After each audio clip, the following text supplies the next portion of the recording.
नमस्कार दोस्त, आज हम फिर से आप सबों के लिए नई वीडियो लेकर आए। अगर आप सबको यह वीडियो अच्छा लगे तो सब्सक्राइब जरूर करें। और इस दुनिया में कर्म को मानने वाले लोग कहते हैं भाग्य कुछ नहीं होता, और भाग्यवादी लोग कहते हैं किस्मत में जो कुछ लिखा होगा वही होकर रहेगा।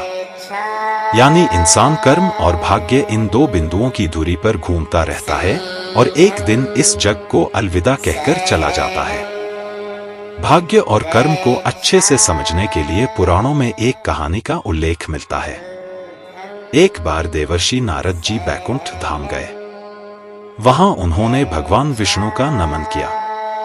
नारद जी ने श्रीहरि से कहा, प्रभु, पृथ्वी पर अब आपका प्रभाव कम हो रहा है। धर्म पर चलने वालों को कोई अच्छा फल नहीं मिल रहा, जो पाप कर रहे हैं उनका भला हो रहा है।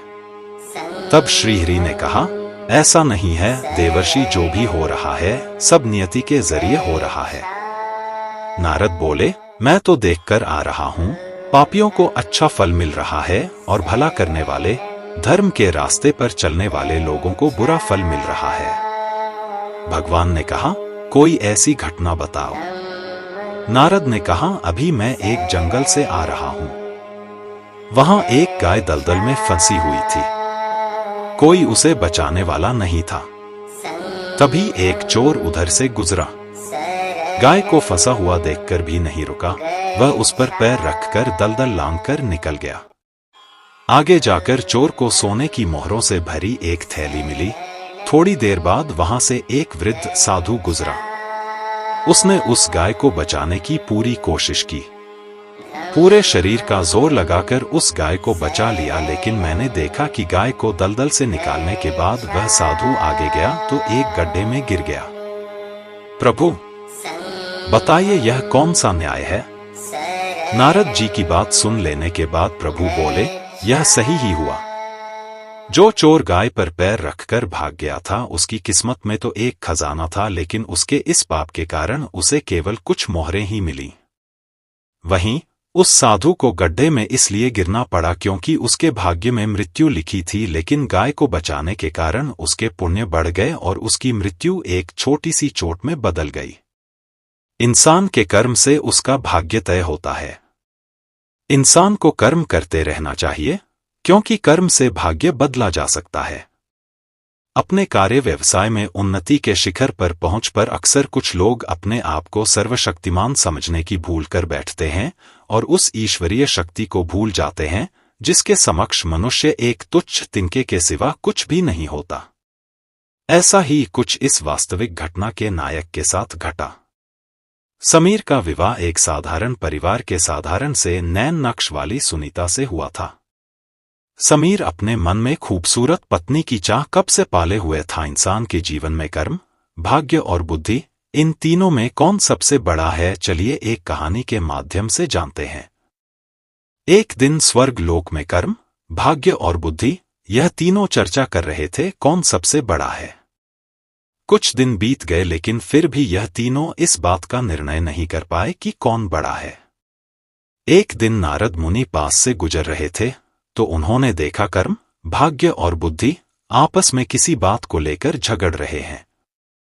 तो नारद मुनि तीनों के पास गए और पूछा, आप तीनों किस बात पर इतना झगड़ रहे हो?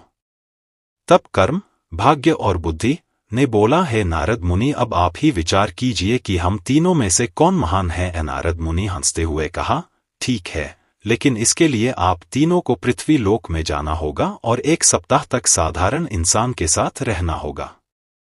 आप तीनों में से जिसके प्रभाव से उस इंसान का भला होगा उसी को महान घोषित किया जाएगा।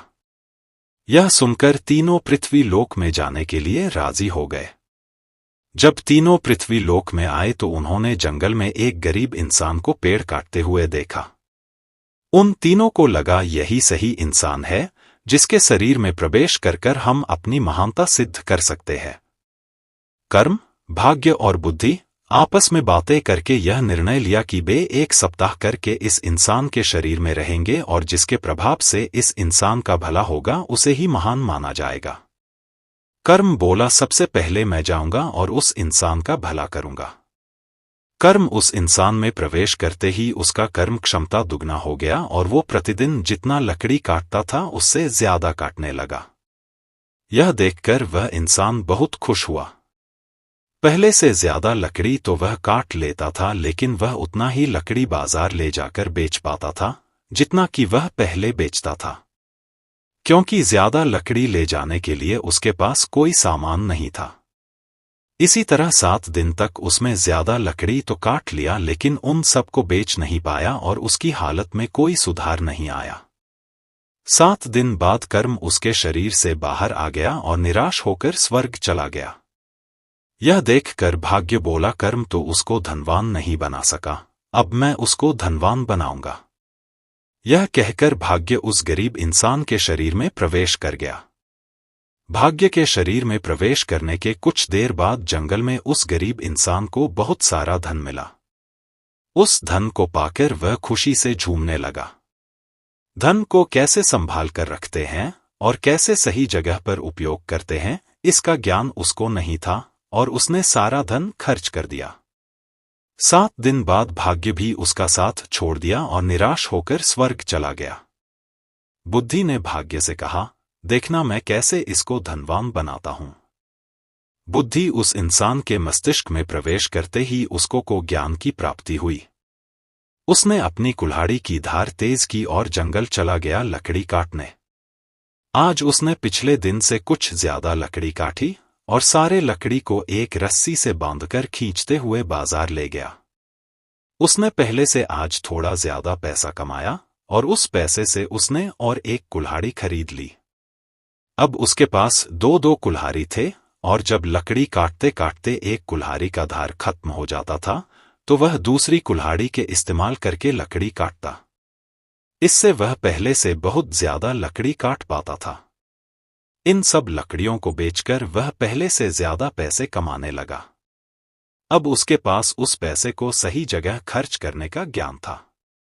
देखते देखते 7 दिन में ज्ञान की मदद से उसने बहुत पैसे कमा लिया। 7 दिन बाद बुद्धि का समय खत्म हुआ और वह वापस स्वर्ग चला गया। स्वर्ग में जाकर बुद्धि कर्म और भाग्य से बात कर ही रहा था। उसी समय नारद मुनि उनके पास आए और पूछा, आप लोग धरती पर गए थे क्या? तब कर्म, बुद्धि और भाग्य नारद मुनि से कहते हैं, जी हाँ, हम लोग धरती पर गए थे। और साथ ही कर्म और भाग्य नारद मुनि से कहते हैं, हे नारद मुनि, बुद्धि ही महान है, क्योंकि जहां बुद्धि होती है वहां कर्म और भाग्य अपने आप ही चला आता है। इसीलिए बुद्धि को महान कहा गया है। Subscribe my YouTube channel.